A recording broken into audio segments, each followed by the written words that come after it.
Telugu Desam party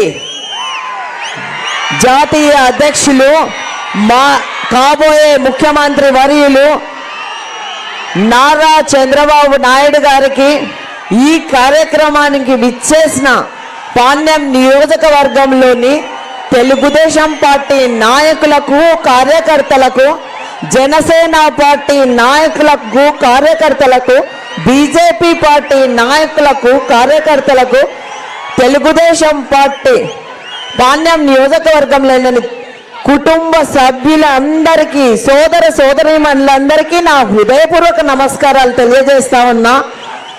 ఈ జగన్ రెడ్డి పాలనలో మనం చాలా నష్టపోయాం. ఒక్కసారే తప్పు చేశాం, ఆ తప్పు ఇంకొకసారి చేయొద్దని కూడా మిమ్మల్ని అందరినీ కోరుతున్నా.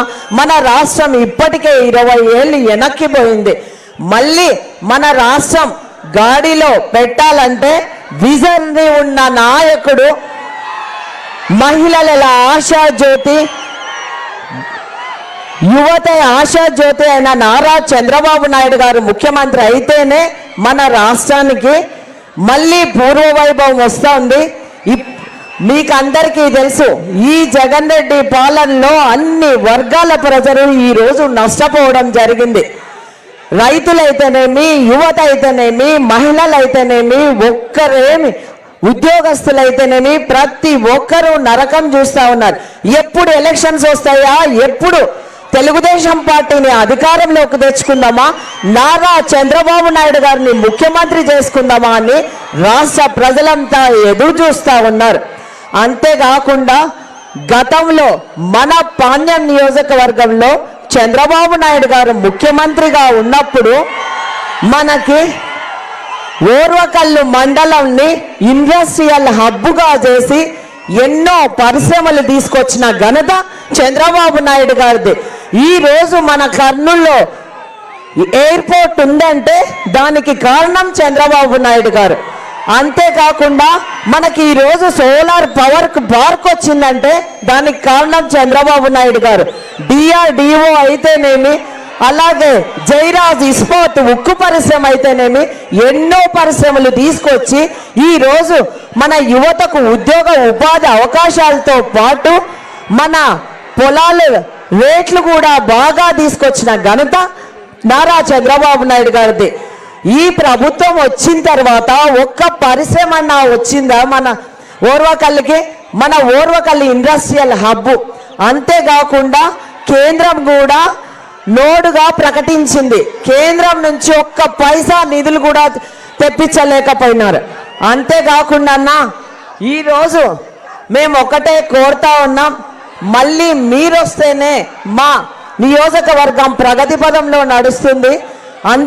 అంతేకాకుండా ఇక్కడ వైసీపీ అభ్యర్థిగా పోటీ చేస్తున్న అతను బకాసురుడన్న మా ప్రజల భూములన్నీ కబ్జాలకు గురవుతా ఉన్నాయి. ప్రధానంగా వాటిని రక్షించాల్సిన బాధ్యత కూడా మీ పైన ఉందని నేను ఈ సందర్భంగా తెలియజేస్తా ఉన్నా.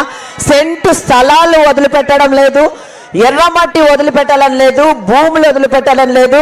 ఈ బకాసురుల కింద పాణ్యం నియోజకవర్గ ప్రజలంతా వణికిపోతా ఉన్నారు. కాబట్టి మీరు వచ్చిన తర్వాత వీటిని తప్పకుండా అరికట్టాలని, వీటిపై ప్రత్యేక చర్య తీసుకోవాలని కూడా నేను ఈ సందర్భంగా మీకందరికీ తెలియజేస్తా ఉన్నా. ఏది ఏమైనప్పటికీ మనకు చంద్రబాబు నాయుడు గారు ముఖ్యమంత్రి కాబోతా ఉన్నారు. తప్పకుండా మా నియోజకవర్గ సమస్యలను మేము ముందుంచుతున్నాను. మాకు అలాగే ముఖ్యంగా సీఎం సొంత జిల్లాకే నీరు అందించే అలగనూరు రిజర్వాయర్ ఉందన్నా, అక్కడ కట్ట తెగితే 3 కోట్లతో అయ్యే పనికి వీళ్ళు కమిషన్ల కోసం పోయి అక్కడ పని జరగకుండా 4 సంవత్సరాలైంది. సాగునీరు తాగునీరు లేక ఎంతో ఇబ్బంది పడతా ఉన్నారు. మన ప్రభుత్వం వచ్చిన వెంటనే అలగనూరు రిజర్వాయర్ మరమ్మతులు చేపట్టి ప్రజలకు సాగునీరు తాగునీరు అందించాల్సిందిగా మిమ్మల్ని కోరుతా ఉన్నా. అంతేకాకుండా కేసీ కెనాల్కు చివరి ఆయకట్టుకు నీళ్ళు ఇవ్వాలన్న ఉద్దేశంతోనే అక్కడ వెలగమాన్ డ్యామ్ ఉంది, దానికి ఒక ఫీడర్ ఛానల్ని ఏర్పాటు చేస్తే అక్కడ దాదాపు ప్రతి గ్రామాలు సస్యశ్యామలం అవుతాయి. కాబట్టి అది కూడా చేయాల్సిందిగా మిమ్మల్ని అందరినీ కోరుతున్నా.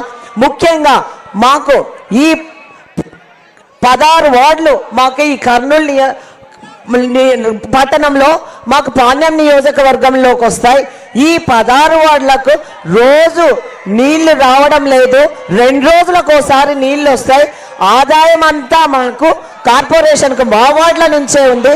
కాబట్టి మాకు రోజు నీళ్ళు ఇచ్చేలాగా మీరు ప్రణాళికలు సిద్ధం చేసుకొని మన ప్రభుత్వం అధికారంలోకి వచ్చిన వెంటనే ఆ పథకం తీసుకురావాలని అందరికీ నీళ్ళు ఇవ్వాలని కూడా కోరుతా ఉన్నా. అంతేకాకుండా కొత్త కాలనీలు ఏర్పడినాయి, వాటిలో కూడా మౌలిక సదుపాయాలు కల్పించాల్సిన బాధ్యత పైన కూడా మన తెలుగుదేశం ప్రభుత్వం పైన ఉంది. అంతేకాకుండా ముఖ్యంగా రాయలసీమకే జీవనాడి అయిన గోరుకల్లు రిజర్వాయర్ అన్న అది మన తెలుగుదేశం ప్రభుత్వంలోనే 90% పనులు పూర్తయ్యాయి. వాళ్ళు వచ్చి కనీసం బండ పరుపు కుంగితే అది కూడా చేయలేక ఈరోజు నీళ్ళిచ్చే పరిస్థితి లేదు. మన ప్రభుత్వం అధికారంలోకి వచ్చిన తర్వాత తప్పకుండా మరమ్మతులు పూర్తి చేయించి పాణ్యంలో ఉన్న చెరువులన్నిటికీ నీళ్ళు ఇప్పించాలని కూడా మిమ్మల్ని సందర్భంగా తెలియజేస్తా ఉన్నా. అంతేకాకుండా ముఖ్యంగా ఓర్వకల్లు మండలము అంతా వర్షాభావం పైన ఆధారపడి జీవనం కొనసాగిస్తూ ఉన్నారు. హంద్రీనీవా నుంచి లిఫ్ట్ ఇరిగేషన్ చేసి కల్లూరు మండలాన్ని ఓర్వకల్లు మండలాన్ని సస్యశ్యామలం చేయాల్సిందిగా మిమ్మల్ని అందరినీ కోరుతున్నా. అంతేకాకుండా మా దగ్గర చాలా మంది చదువుకున్న యువతీ యువకులు ఉన్నారు. వాళ్ళకి ఈరోజు ఉద్యోగ ఉపాధి అవకాశాలు కల్పించి కొత్తగా పరిశ్రమలు తీసుకొచ్చి స్థానికులకే ఉద్యోగాలు ఇవ్వాల్సిందిగా కోరుతూ ఈ అవకాశం ఇచ్చిన మీకందరికీ నా హృదయపూర్వక ధన్యవాదాలు. తప్పకుండా రేపు మన ప్రభుత్వం అధికారంలోకి వస్తుంది. చంద్రబాబు నాయుడు గారు ఇవన్నీ నెరవేరుస్తారని తెలియజేస్తూ ఈ అవకాశం ఇచ్చిన మీకందరికీ నా హృదయపూర్వక ధన్యవాదాలు.